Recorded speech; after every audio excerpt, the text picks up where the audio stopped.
ناظرین، اللہ فرماتے ہیں دل پیدائشی بند نہیں ہوتے بلکہ بار بار حق کو ٹھکرانے سے بند ہو جاتے ہیں۔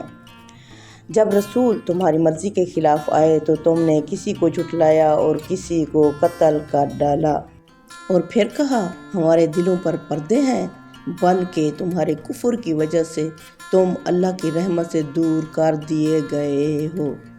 اختتام، یہ قصہ صرف بنی اسرائیل کا نہیں، یہ ہر دور کے انسان کے لیے ہے۔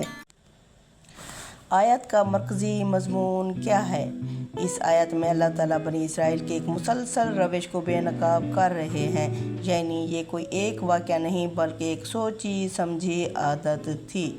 اس میں اللہ فرما رہے ہیں تمہارے پاس صرف موسیٰ نہیں آئے، اللہ فرما رہے ہیں ہم نے موسیٰ کو کتاب دی اور ان کے بعد لگاتار رسول بھیجے، یعنی یہ بنی اسرائیل یہ بہانہ نہیں کر سکتے کہ ہمیں رہنمائی نہیں ملی۔ موسیٰ کے بعد بھی اللہ نے انہیں اکیلا نہیں چھوڑا۔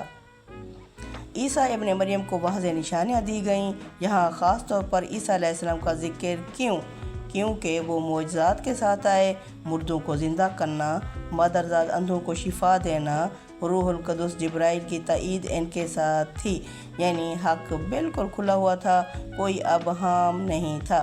پھر اصل مسئلہ کہاں تھا؟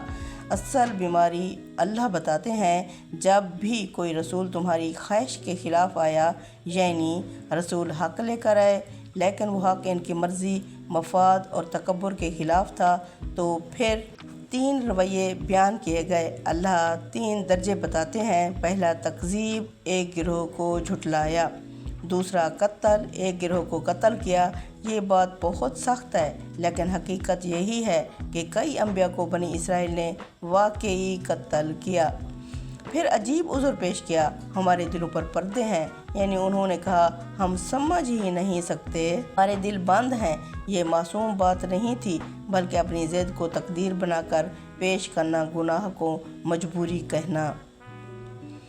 اللہ کا جواب بلکہ اللہ کی لعنت ہے۔ یہاں آیت کا سب سے اہم نقطہ ہے۔ اللہ فرماتے ہیں بات یہ نہیں کہ تمہارے دل بند ہیں بلکہ تمہارے کفر کی وجہ سے اللہ نے تمہیں محروم کر دیا ہے، یعنی دل پیدائشی طور پر بند نہیں تھے، مسلسل انکار، تکبر، قتل انبیاء نے دلوں پر مہر لگا دی۔ یہ سزا ہے، عذر نہیں۔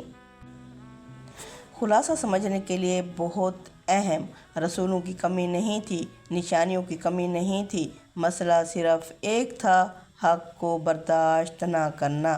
جب انسان بار بار حق کو رد کرے، انا کو سچ پر ترجیح دے، تو پھر اللہ ہدایت چھین لیتا ہے۔ ہمارے لیے سبق، یہ آیت صرف بنی اسرائیل کے لیے نہیں، ہمارے لیے بھی آئینہ ہے۔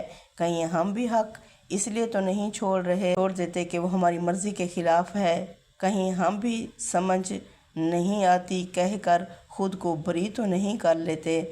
السلام علیکم ورحمۃ اللہ وبرکاتہ۔